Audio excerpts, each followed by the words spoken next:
My name is Brandon Euchre. I am at Western Michigan University. I'm the director of the evaluation lab there. And um, I first found out about the Foundation Review because I was once a faculty member at Grand Valley State University, where the Foundation Review is housed. And I just was excited about getting my expertise or in evaluation and learning about how that could apply in the philanthropic world. And so the Foundation Review was a great match. It's funny to me because I don't find it provocative, probably because I've been around it so long, and I didn't come up with this.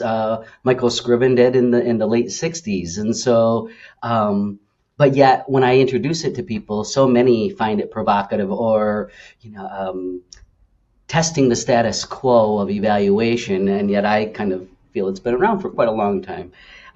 So to kind of answer your question about how it's received. I think there's especially and probably for many of you, a pre-COVID and a post-COVID element, or I might even say pre-Black Lives Matter and post-Black Lives Matter movement element to things where um, I think there are a handful of people that were very interested in goal-free evaluation, and they probably would have been all, no matter what.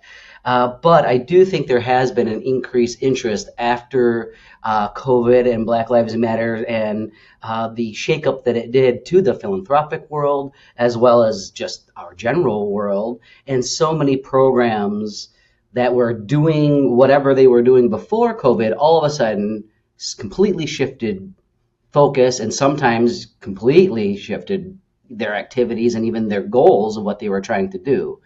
And so that made me, at least, I did get some feedback that made them feel that goal-free evaluation was even more relevant in today, where you had such instability in what your program actually was going to be, from what you planned out on your proposal to during COVID, how it was actually running. And then so many people were saying, well, we just can't evaluate it all, can we? We just got to scrap it and start all over. And I was kind of saying, well, through a goal-free model, we may not have to make a whole lot of adjustments because we're just still looking for whatever outcomes you're producing. Your activities have changed, and that may change some outcomes, of course. But again, we're just going to focus on looking for those outcomes regardless of what activities you're doing, so to speak.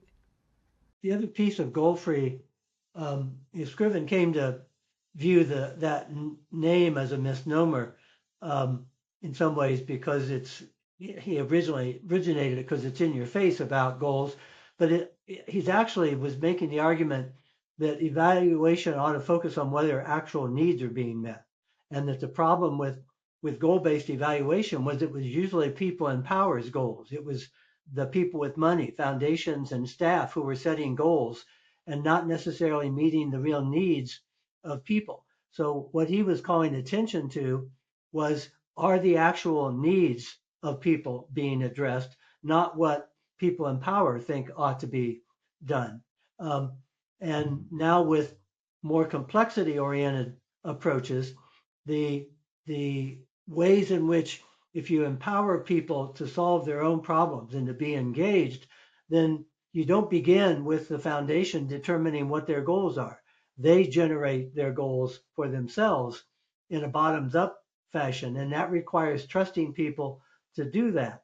And that was the other piece of what's now with emergent evaluation, complexity based evaluation, developmental evaluation, is making it a collaborative bottoms up process rather than a top down imposed, here are our goals, you achieve them.